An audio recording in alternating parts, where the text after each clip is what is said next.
Hello, hello. Happy Friday. So, I recently had a conversation with someone that went just totally sideways. It started because I had hoped that a phone call with this person would resolve what I thought was tension between the two of us. And suffice it to say that it was not productive at all. And when the call ended, I took some deep breaths and I tried to let go. And that worked for a little bit, but I could slowly feel my frustration just creeping back in. So I went on a walk, and that also worked for a little bit. So I played music and danced around my condo, and I told myself, like, getting angry with myself at this point, like, come on, Brittany, it's in your mindset, like, let this go.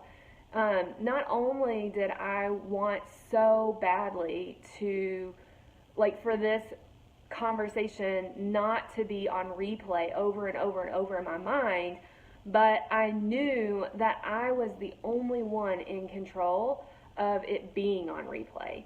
And I'd worked through situations like this before many times. So I felt like I knew what I had to do. But a week later, that old record came back out and it would come on repeat when I least expected it. When I was driving, when I was getting dressed in the morning, when I was cooking dinner, I just could not shake it, no matter what techniques I had pulled out of the toolbox. And one night I was making dinner and I found myself playing the conversation on repeat yet again. And out of nowhere, this saying that I know all of us know just popped in my head. And it is, sticks and stones may break my bones, but words will never hurt me. And I immediately got even more frustrated. And I was like in the kitchen, like, I don't even know what I was cooking, but getting more aggressive and firm with how I was moving things around and getting more angry. And I'm telling myself that is BS. Words are hurtful. And in fact, they can sometimes cut deeper and the pain can last for much longer, especially when they come from someone that you least expected. But before I went down that hole of frustration, I stopped to ask myself, why? Why are words sometimes more hurtful than sticks and stones? And of course, me being me, that spun me into a deep reflection that's been going on now at least for the last week. And I arrived at a couple things. Words can cut deeper and they can hurt longer when one or both of these circumstances occur. First, when they come from someone you admire or you're inspired by or you look to as a model example. And two, when the words are not about your behavior or something that you said, but rather they're about who you are, your character, right? And when it's both of those together, man, does it hurt. And once I came to this realization, I immediately checked in with myself and a few of my closest friends to either affirm or negate the comments that were made.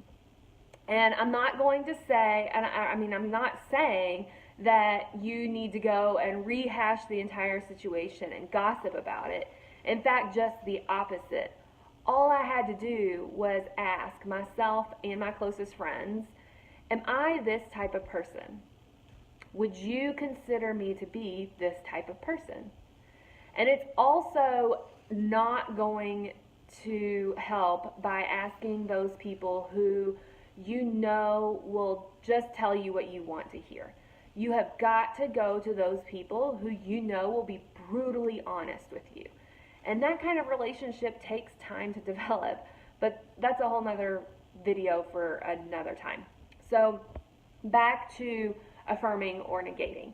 So once I arrived at this realization that the comment that was made had very little foundation in the claim, I switched gears and started doing two things. First, I started repeating to myself over and over, instead of the conversation that was going on and that comment that kept playing on repeat. Instead, I was starting to replay affirmative statements about the person that I really am, who I truly am. And secondly, I went to work on those small areas where I was confronted with needing to improve on that exact thing that I was confronted with. And so my question is, what words are you carrying around with you, or comments or statements or interactions are you carrying around with you that are holding you down, or keeping you frustrated, or preventing you from growing and moving forward? Really dig into them and either get to the root of the truth or negate them and start filling in a more accurate mindset for yourself. I hope that's helpful, gives you some food for thought. You all have an awesome weekend. Mwah!